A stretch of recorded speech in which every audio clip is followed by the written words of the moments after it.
What is your experience with shame? I would say I'm a former addict to porn, if that makes sense. And so, like, I had a porn addiction for a really long time.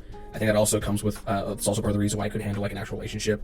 Porn's pretty bad for you, to be honest. Overdoing it, yeah, it's pretty bad for you. Yeah, you don't have, I've had experiences with, like, partners being addicted to porn and, like, definitely affect their relationship. Yeah. How did your porn addiction affect your guys' relationship? I always thought that, like, things would go like a porno. Like, situations would always lead like that. And I guess that kind of leads into, like, someone who was never, like, I never, like, had those sexual partners or partners that did things like that. So I always resorted to porn. And then when I finally find partners that are you know, sexually active or anything like that, my mind immediately thinks, like, hey, this is like my own little porno going on, or hey, they're not doing what I expect because of the porn that I've seen, that it's caused a disconnect between me and, you know, past partners or past hookups or whatever.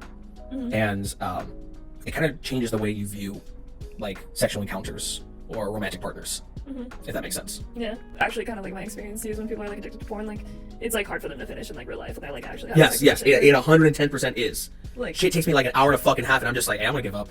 I ain't feeling it anymore. and it, like, fucking blows my mind, you know, because on like internet and the media and all this stuff, it's like talking about how quick guys finish and shit like that. But I think that's, like, a thing of the fucking past, because I think so many guys are addicted to porn now that's, like, Yeah, not real life. it's a media that's accessible by fucking anyone, and anybody who tries to tell you that it's not, is bullshit. Because we all fucking know, if you're 14 years old, you're learning about what boobs and shit look like, you're looking it up online, and you have access to it. And if you say click on the site if you're 18, every motherfucker lies about that. Of course. And it's not good for you. And I wish that, like, I was told that when I was younger before I started it, but of course hindsight's 20/20.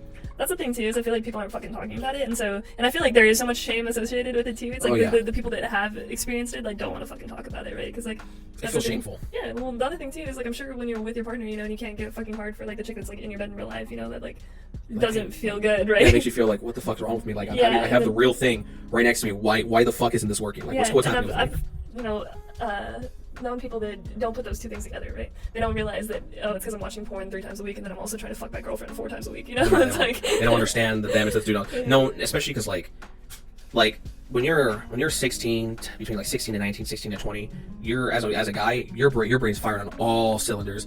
It don't matter what you're doing, your brain's gonna look at something and think, hey, yo, that curvy piece of wood looks like a chick's thigh that I saw the other day. God damn, you're in the mood.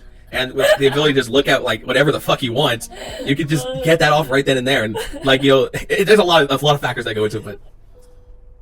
But yeah, no, the porn thing, hold on, I gotta go back to this for a second, because that story that I heard about was just fucking crazy. Like, this guy was saying that he was on YouTube as a kid, was clicking around, ended up on Pornhub, like you were saying, right? And then by, like, you know, he was, like, 14, like, to make him come, he had to watch, like, relapse, like, anal shit type of thing. And then, like, 15, 16, he had to be taking Viagra to stay hard.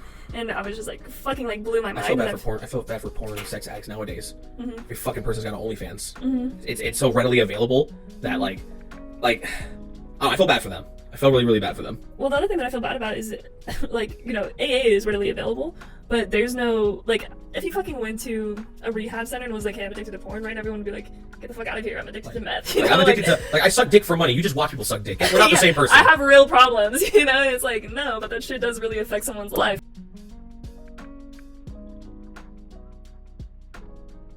Have you come to any conclusions on what the meaning of life is? Fuck, dude. What, Fuck no. Purpose, nothing? I've come to a realization that I'm 24 years old. I need to fucking get my shit together. That's the meaning of life. Get your shit together. So the only conclusion I have is that I think you're just supposed to be happy and have a good time. Like, I think that's fucking it. Especially if you're not religious. Especially if you're not religious, I think that's fucking it. I want to thank you for listening to this podcast. If you're interested in being on the podcast, please email cartherapypod@gmail.com.